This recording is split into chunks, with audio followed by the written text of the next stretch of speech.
Hanya 3 wakil Indonesia yang berani maju di Jerman Open 2026. Ada apa dengan tim bulu tangkis kita sebenarnya?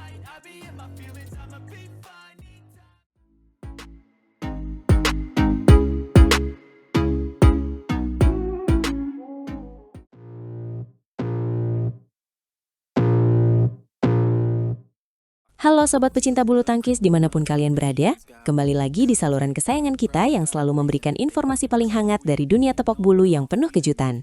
Kali ini kita dikejutkan dengan kabar yang datang dari daftar pemain resmi untuk turnamen German Open 2026 yang baru saja dirilis secara resmi oleh Federasi Bulu Tangkis Dunia atau BWF. Wah, serius cuma 3 wakil saja. Ini benar-benar di luar dugaan dan sangat mengejutkan. Mengingat Indonesia biasanya sangat rajin mengirimkan pasukan dalam jumlah besar ke turnamen level Super 300 di Eropa. Kenapa tiba-tiba cuma 3 nama saja yang muncul di data resmi BWF tersebut? Apakah sedang ada kebijakan penghematan anggaran yang ketat, atau mungkin ada strategi rahasia di balik keputusan berani ini? Turnamen German Open 2026 ini akan digelar di Jerman mulai tanggal 24 Februari sampai dengan tanggal 1 Maret 2026 mendatang. Penting untuk diketahui bahwa ini merupakan satu-satunya turnamen BWF World Tour yang berlangsung di sepanjang bulan Februari penuh, sehingga seluruh perhatian dunia akan terfokus ke sana. Posisinya sangat strategis, apalagi German Open adalah gerbang utama sebelum para pemain elit dunia memasuki rangkaian tur Eropa yang sangat padat. Kalau di turnamen pembukanya saja skuad kita sudah terlihat sangat ramping begini, bagaimana nanti nasib kita di turnamen selanjutnya yang levelnya jauh lebih tinggi seperti All England? Kamu benar sekali. Setelah selesai bertempur di Jerman, para pebulu tangkis terbaik dunia bakal langsung terbang menuju Birmingham untuk ikut All England Open 2026. Setelah itu, mereka harus lanjut lagi ke Swiss Open dan ditutup dengan gelaran Orleans Masters di Prancis. Jadi, 1 bulan penuh, fisik pemain akan diperas habis-habisan di tanah Eropa yang sangat dingin. Sekarang mari kita bedah siapa saja 3 wakil yang sangat berani berangkat ke Jerman dengan skuad yang terbatas ini. Siapa saja pahlawan merah putih kita kali ini? Pertama, ada pasangan ganda putri Amalia Cahaya Pratimi dan Siti Fadia Silva Ramadanti. Pasangan ini merupakan kombinasi menarik yang diharapkan bisa menunjukkan performa terbaik mereka. German Open ini sepertinya bakal jadi ajang pembuktian serius buat mereka untuk menunjukkan kapasitas di kancah internasional yang sangat kompetitif. Amalia dan Siti Fadia ya, kombinasi menjanjikan dengan kecepatan dan kekuatan yang luar biasa. Lalu bagaimana dengan sektor ganda putri lainnya? Apakah masih ada wakil kita yang akan ikut bertarung memperebutkan gelar di sana? Ada satu lagi, wakil kedua kita juga datang dari sektor ganda putri, yaitu Lani Triamayasari yang akan berpasangan dengan Apriani Rahayu. Jadi ganda putri memang menjadi fokus utama pengiriman wakil Indonesia kali ini. Lani dan Apri diharapkan bisa menjadi ujung tombak utama untuk mencuri gelar juara sebagai modal kepercayaan diri sebelum menghadapi turnamen All England. Luar biasa sekali, tapi tunggu sebentar. Tadi kamu bilang totalnya ada 3 wakil, lalu satu lagi siapa? Wakil ketiga kita justru datang dari sektor ganda campuran. Gloria Emanuele Wijaya akan turun bertanding di Jerman, tapi uniknya dia tidak akan berpasangan dengan Deyan Ferdinandsyah. Secara mengejutkan, Gloria terdaftar secara resmi berpasangan dengan atlet asal Singapura yaitu Hyong Kai Terry.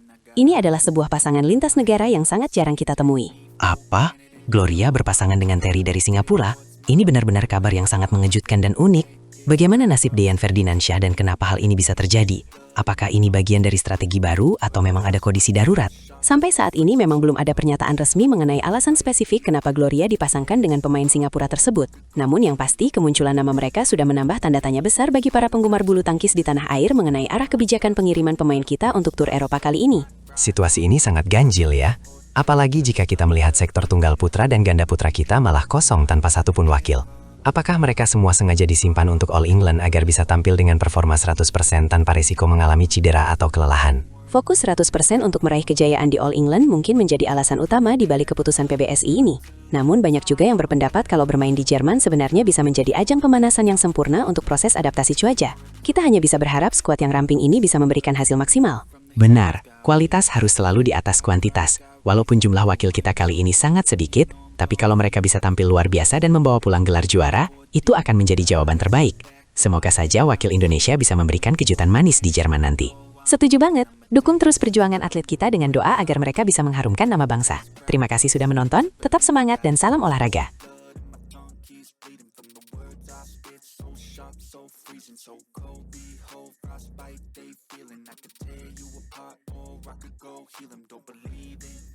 Gebrakan luar biasa tim bulu tangkis Indonesia di BATC 2026 memicu lonjakan peringkat BWF yang benar-benar di luar dugaan.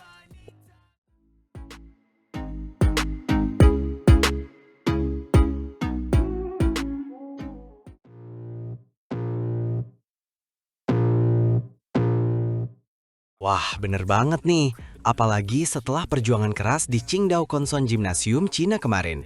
Rasanya baru kemarin kita semua deg-degan nonton finalnya. Sekarang udah ada kabar gembira dari sektor peringkat dunia. Betul sekali. Meskipun kita mengawinkan medali perunggu baik di beregu putra maupun putri, tapi dampaknya ke ranking dunia pemain kita sangat signifikan. Jepang memang keluar sebagai juara di kategori putra setelah mengalahkan tuan rumah Cina dengan skor telak 0-3. Paling heboh sih kenaikan peringkat Anthony Sinisuka Ginting yang jadi sorotan utama setelah tampil gemilang di fase grup kemarin. Saya penasaran banget, gimana sih hitung-hitungannya sampai dia bisa meroket begitu jauh? Ada rumus khusus untuk perhitungan poin di ajang beregu seperti BATC ini. Rumusnya adalah rata-rata poin ranking sang pemenang, ditambah poin ranking pemain yang kalah, kemudian hasilnya dibagi 100. Jadi setiap kemenangan sangat berharga buat mendongkrak posisi. Oh, jadi kualitas lawan yang dikalahkan juga menentukan seberapa besar poin yang bisa didapat. Ginting kemarin kan berhasil menyumbang poin kemenangan saat melawan wakil dari Myanmar dan Malaysia. Itu pengaruhnya besar banget ya. Tepat sekali. Ginting mengalahkan Nyan Shinlin dari Myanmar yang menempati ranking 559 dunia dengan 1.720 poin. Dia juga sukses menang atas Kong Wei Siang dari Malaysia di peringkat 343 dengan 4.270 poin. Terus kalau seorang pemain menang 2 kali seperti Ginting, mana yang akan diambil buat perhitungan akhir? Apa semuanya dijumlahkan secara total atau ada aturan main lainnya? Berdasarkan regulasi BWF, jika pemain menang 2 kali, maka poin yang diambil adalah dari ranking dunia lawan yang paling tinggi posisinya. Dalam hal ini, poin dari kemenangan atas wakil Malaysia lah yang digunakan sebagai dasar bonus poin untuk Ginting.